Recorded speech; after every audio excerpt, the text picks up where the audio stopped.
I thought I'd make a little video on how I went about putting a dishwasher in our RV. This is a 38J Winnebago. Of course, it didn't come with a dishwasher back in 2005. And this is a countertop type dishwasher. And we got this probably about 9 years ago. It was one of the first modifications I made on this RV. That's even before I started making any videos. So I thought this is not going to be a how-to, but I can kind of go back and through it and show you how I accomplished it and the problems I had to deal with. First of all, because it's a countertop dishwasher, we had it on the counter for a little while, but that was a real pain because in doing so, you have these long hoses like this. You have to hook up to your sink and pull the hoses back and forth. That was a real pain. So I quickly decided I need to do something different. So I asked Sweet Pea if it was okay to eliminate a couple of drawers. She said that was fine because originally we had this one wide drawer was at the bottom that had two skinny ones. So I pulled the two skinny ones out, move the top drawer up, and so it gave me enough room to sit this on the bottom. Now I'm going to pull this drawer out and I'll kind of show you from the back side what it looks like. Okay, so you can see I got the drawer out. I got my little bracket back here to keep it nice and steady. It fit really well, and if you go back in here, you see the plumbing down underneath. You see how I ran the hoses. Now the tricky part about this, the difficult thing I had to overcome is the fact that this is mounted in the slide mechanism. So I had to deal with trying to get those hoses to come in and out, not get kinked up. And I already had a circuit under here. I was able to tap into my power right back in there. So I got my 120 volt receptacle. So that was pretty easy to do. So I got that part accomplished. So let's go to the side, because also I had to get a way to get hot water to it and had to get the hot water pump back out because there's two hoses. So in order to do that, I went over to the sink. You can see where I tapped in to the hot water line.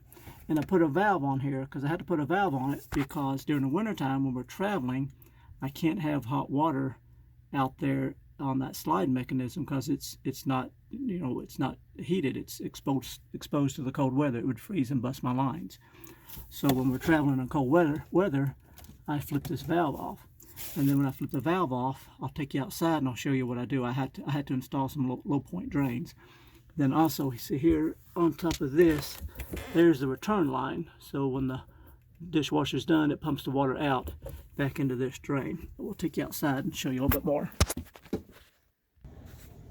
Okay, so now I'm under the RV. You can see where those lines are coming down through the slide mechanism.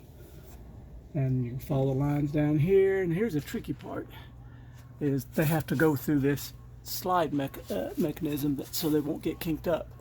Just like the wires, how the wires run through this accordion looking thing. I had to run the water lines through there the same way. So that's how I was able to get the water source into the slide without kinking anything. So, and it's worked out very well. You can see how the water lines run. And then you see here my low point drains. I had to put two low point drains. I had to put them on this side and also over here. So that way, when I'm winterizing, if I'm traveling in cold weather, I just open up this valve. Well, if I get it to open, I can't do it one-handed, hang on. So when it comes to time to travel in cold weather, I just open up this valve and it bleeds off all the water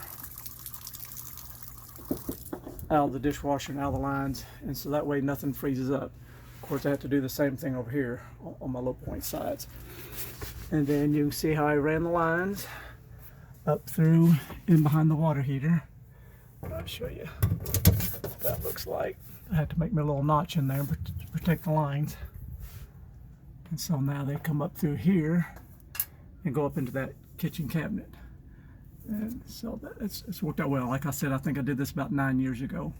And something I discovered, see how I added a piece of rubber fuel line here because when I got in here monkeying around, I noticed a lot of white plastic, because that's a sharp middle edge. That tubing had been rubbing on it. It wouldn't have been long, I would have had a hole. So that's why you keep you some sharp bites, get you some couplings and fittings, some caps. 1/2-inch sharp bites are good to keep on hand. In case you have any plumbing issues on the road, you can quickly make a splice, make a repair. Those sharp bites are great to have. And here to show you how much you can get in there. It looks small, but everything you need. Pots and pans, full-size plates, all stainless steel inside. Does a great job. It's been going now for about 9 years. So anyway, this is the dishwasher that we went with. That's its model number. I don't even know if they still make this particular model or not, because like I said, this is about 9 years old. But it does an incredibly good job. In fact, I think it does better than the one at home, because the water temperature here is like, and the water heater in this RV runs about 140 degrees. So it just melts any food and stuff off the dishes. And we just use it all the time. So that's a great little upgrade we made. So if someone tells you you can't add a dishwasher to your RV, we'll tell them, well, maybe you can. Just have to think it out. Of course, mine was a little bit more difficult dealing with the slide mechanism. But if you don't have to deal with the slide mechanism, it should be a little bit easier. Just have to sacrifice just a little bit of storage. But it's well worth the payoff having a dishwasher. Very handy. Anyhow, that should do it. Thanks for watching. Bye-bye.